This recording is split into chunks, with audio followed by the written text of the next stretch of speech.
Merci beaucoup. Je vous remercie, Président Poutine, de m'avoir donné la possibilité de m'adresser directement à vous. Vous avez envoyé des troupes russes en Ukraine.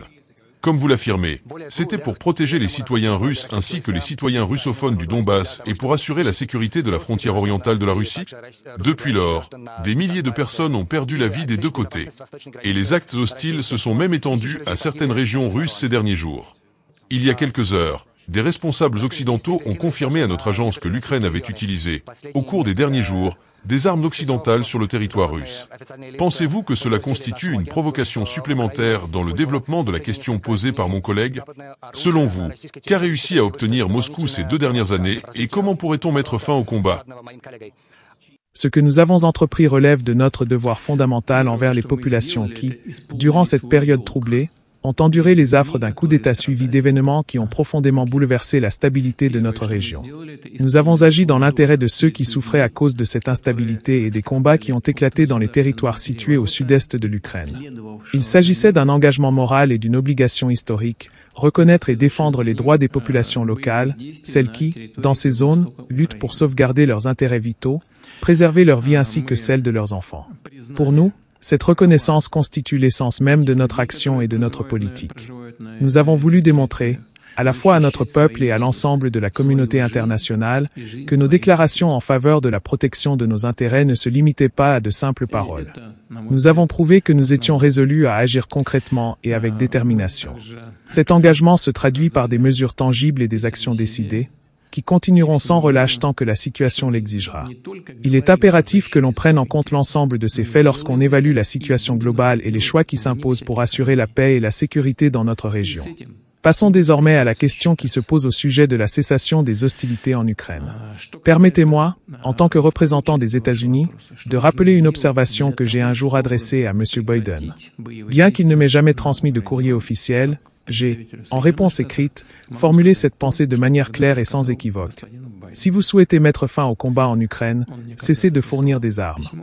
Il ne s'agit pas ici d'une simple revendication abstraite, mais d'une solution concrète qui, si elle était adoptée, permettrait de mettre un terme aux hostilités en l'espace de 2-3 mois au maximum. Cette proposition, loin d'être théorique, repose sur une logique simple, l'approvisionnement continu en armement alimente directement la poursuite des combats, et son interruption constituerait un signal fort en faveur du processus de paix. Nous insistons donc pour que quiconque puisse, par ses actions ou ses décisions, contribuer à la fin de ce conflit, ne fasse rien qui puisse entraver la mise en route de ce processus pacifique.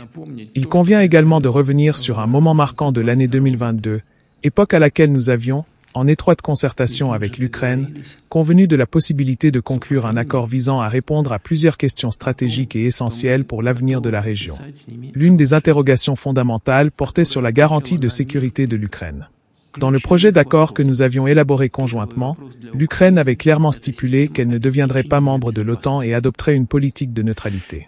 Cependant, il était également prévu que son système de sécurité s'appuierait sur des principes très proches de ceux énoncés dans les articles 4 et 5 du traité de l'OTAN. Sans vouloir entrer dans des détails techniques trop nombreux, il faut souligner que ce dispositif engageait chaque signataire à fournir, en cas de nécessité, une assistance militaire à l'Ukraine. Cette proposition, bien que complexe, représentait une tentative sérieuse et équilibrée de garantir la stabilité régionale tout en tenant compte des préoccupations de chacune des parties. Pour la Russie, la question de la neutralité de l'Ukraine et la limitation de son armement revêtaient une importance capitale. Nous avons toujours été convaincus que la stabilité et la sécurité dans la région ne pouvaient être assurées qu'à travers un dialogue sincère et des engagements mutuels fermes. Dès lors, l'idée de maintenir l'Ukraine en dehors de tout bloc militaire, et en particulier de l'OTAN, s'inscrivait parfaitement dans nos intérêts stratégiques et ceux de la paix régionale. En acceptant cet accord, nous reconnaissions tacitement que les préoccupations de la Fédération de Russie étaient prises en compte et que nous pouvions envisager, ensemble, une résolution pacifique du conflit. Par ailleurs, comme vous vous en souvenez, nous avons également abordé la question de la dénazification de l'Ukraine. Cette notion, qui a fait l'objet de nombreuses interrogations, mérite d'être clarifiée afin d'éviter toute méprise sur son sens réel. J'ai été pour ma part très surpris lorsque l'on m'a demandé d'expliquer ce que signifiait précisément « dénazification ».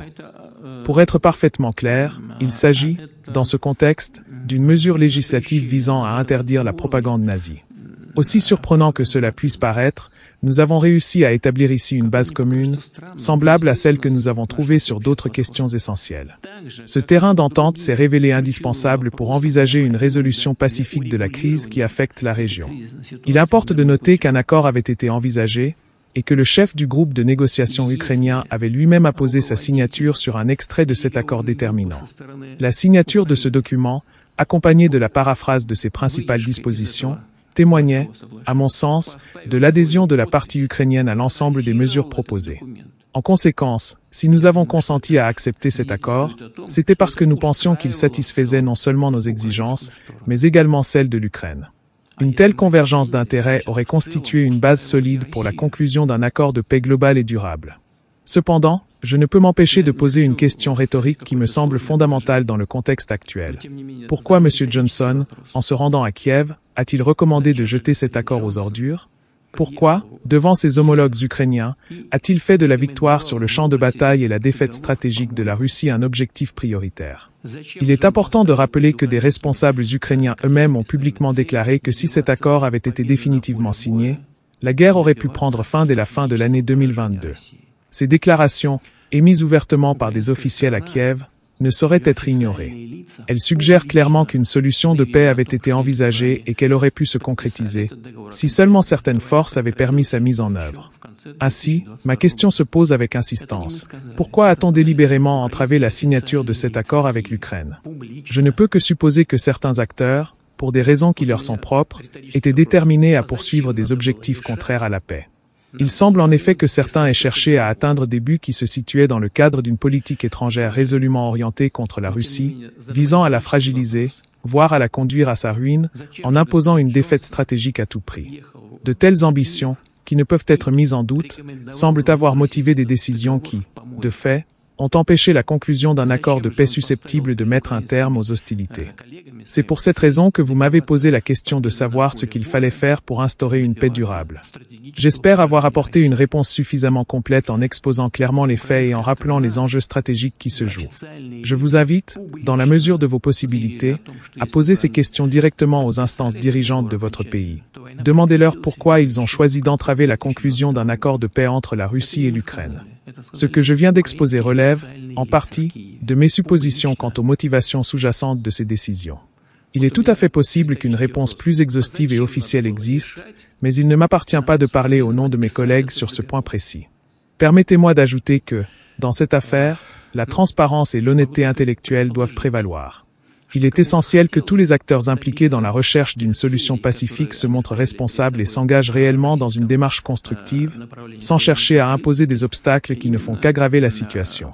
Le chemin vers la paix est semé d'embûches, mais il reste toujours possible de réorienter les efforts vers un dialogue sincère et des compromis acceptables par toutes les parties. Je conclus en saluant à la fois les initiatives de ceux qui, par leurs actions, ont démontré leur volonté de mettre fin aux violences, et en réitérant mon appel à une réflexion approfondie sur les véritables enjeux en présence.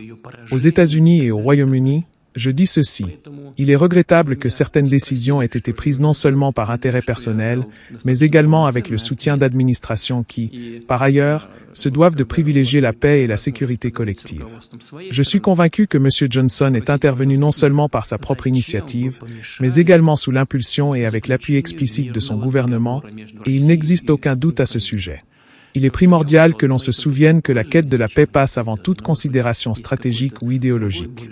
Nous avons agi pour protéger ceux qui souffrent et nous continuerons à le faire tant que la situation l'exigera. J'espère sincèrement que, dans un avenir proche, toutes les forces en présence parviendront à transcender leurs divergences pour instaurer un climat de sécurité et de confiance mutuelle. C'est dans cet esprit de dialogue et de réconciliation que nous devons avancer, en gardant toujours à l'esprit le bien-être de nos populations et l'avenir de notre région.